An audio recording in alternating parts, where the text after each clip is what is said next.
My dear brothers, my esteemed companions on this path, we have all set foot on this sacred journey with the same intention, the same yearning.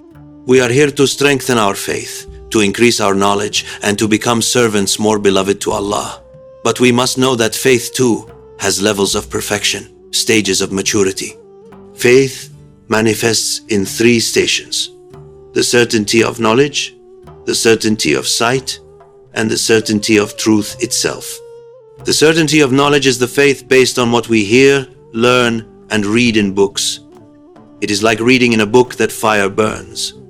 The certainty of sight is to witness that truth with our own eyes. It is like standing before the flames and seeing its existence for ourselves. As for the certainty of truth itself, it is to feel that reality with your entire being.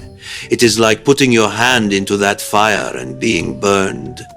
Our true aim, our ultimate goal, is to reach this station of the certainty of truth before we die, to be filled with a faith as if we have personally experienced everything. On this lofty journey, it is fundamental never to stray from the street of Islam, the pure path drawn by the Quran and the Sunnah. This street is the path of Allah's eternal rules. There will always be false communities and fake orders that call us to leave this main street, to turn onto so-called shortcuts. We must stand firm against them and declare, "My path is the Sharia of Muhammad, the path of the Quran." For the Sharia is the outer shell of Islam, its sturdy protector. Sufism is its spirit, its essence, the jewel within. To crack the shell and reach the essence, one must first hold tightly to the shell itself. On this blessed journey, the greatest obstacle is the self we carry within us. The ego, by its very nature, rebels against the commands of Allah, chases after its pleasures, and always pushes its own self forward. Therefore, performing the acts of worship that the ego dislikes, that go against its whims, is the greatest struggle. The ego does not want to fast. It does not want to give charity. It does not want to rise for the night prayer. It is precisely by doing these things that we discipline the ego, that we subdue it to the command of Allah. It is like the pain an athlete endures in training to become a champion. Those pains strengthen him, grant him resilience, and ultimately lead him to his goal.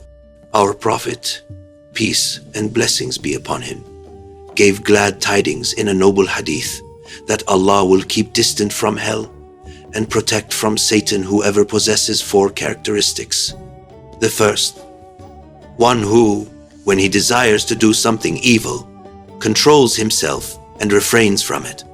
When the impulse to harm someone, to wrong them, arises from within, he is the one who can rein in that impulse by saying, "For the sake of Allah."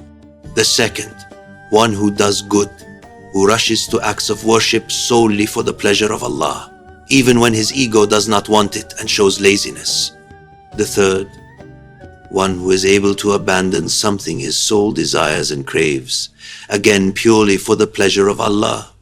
The fourth, one who, when he becomes angry and his rage swells, is able to swallow his anger and show patience.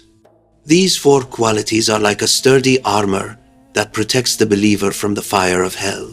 My brothers, the opening of the heart's eye, the arrival of spiritual states, dreams, and unveilings are all secondary, incidental outcomes of this path. Our primary goal must be to earn the pleasure of Allah.